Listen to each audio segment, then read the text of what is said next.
महिला शिक्षा मित्र कब कूच करेंगी लखनऊ, कब पहुंचेंगी?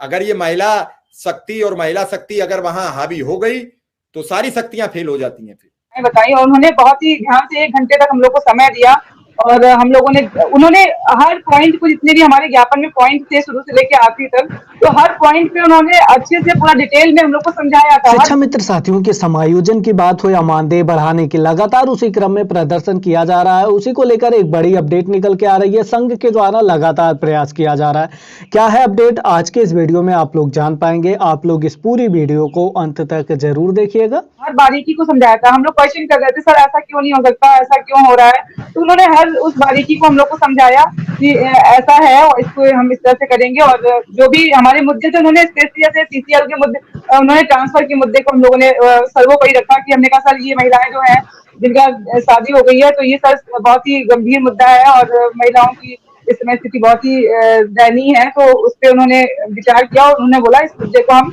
सबसे पहले रखेंगे। और दूसरे नंबर पे उन्होंने सीसीएल के मुद्दे को रखा कि सर ये छोटे छोटे बच्चे हम लोग लेके आते हैं और विद्यालयों में 10 सीएल से हमारा काम नहीं चल रहा है और हमें मेडिकल और सीसीएल की सुविधा दी जाए। तो उन्होंने मेडिकल के लिए और सीसीएल के लिए भी उन्होंने मतलब उन पॉइंट उन्होंने चिन्ह किए थे और उन्होंने बताया था इन पे हम आज ही बात करेंगे। ट्रांसफर को लेकर क्या कहा? ट्रांसफर जो मौजूदा चल रहा है प्रथम चरण का, जो अब तक पूरा नहीं हुआ, उसको लेकर क्या कहा?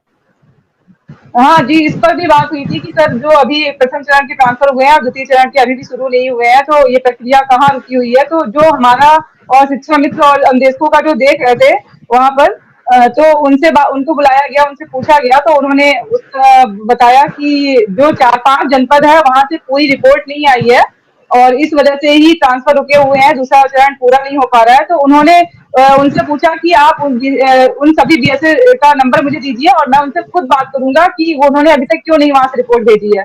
तो जल्दी ही उन्होंने कहा है कि रिपोर्ट आएगी और आप लोग के दूसरी चरण के ट्रांसफर जल्दी शुरू हो जाएंगे।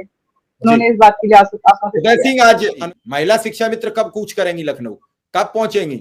अगर ये महिला शक्ति और महिला शक्ति अगर वहां हावी हो गई तो सारी शक्तियां फेल हो जाती हैं फिर। तो जितनी हम लोग की 250 के करीब से संख्या 250 से ऊपर की हो गई थी महिलाओं की और महिलाएं आती जा रही थी, तो उनको भी खतरा हो गया था कि महिलाएं हट नहीं रही है किसी भी तरह से और कैसे इनको समझाया जाए, क्योंकि हम लोग मानने के लिए तैयार नहीं थे।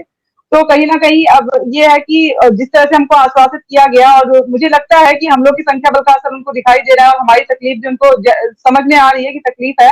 और हम लोगों ने तो ये रणनीति बनाई है कि अगर 1 हफ्ते के अंदर हम लोग वहां से सारे नंबर अधिकारियों के लेके आए हैं और हम लोग उनसे संपर्क में रहेंगे कि हमारी फाइल कहाँ तक पहुंची है और हमारा अभी तक कुछ काम हो रहा है या नहीं हो रहा है।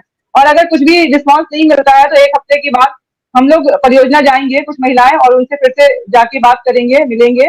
और अगर कुछ भी हमको उनकी बातों में कुछ भी ऐसा आश्वासित ही करना सिर्फ दिखेगा और लगेगा कि कुछ काम नहीं हो रहा है, तो उसके बाद हम फिर महिलाओं का आह्वान करेंगे और उसके बाद फिर हम लोग वहां से शायद हटेंगे ही नहीं। जिस तरह से इस बार अड़े थे, तो इस बार तो हम लोग पहली बार गए थे, महिलाएं तो एक बार मौका दे रहे हैं कि चलो पहली बार है तो आपने जो कहा है हम आपकी बात मान रहे हैं। लेकिन इस बार अगर हमारी बात सिर्फ ऐसे ही हवा में ही टाल दी कि अरे महिलाएं आई हैं कौन दोबारा आएंगी, तो ऐसा कुछ नहीं है। महिला अब जाग गई है और अपने हक के लिए अब वो लड़ेगी।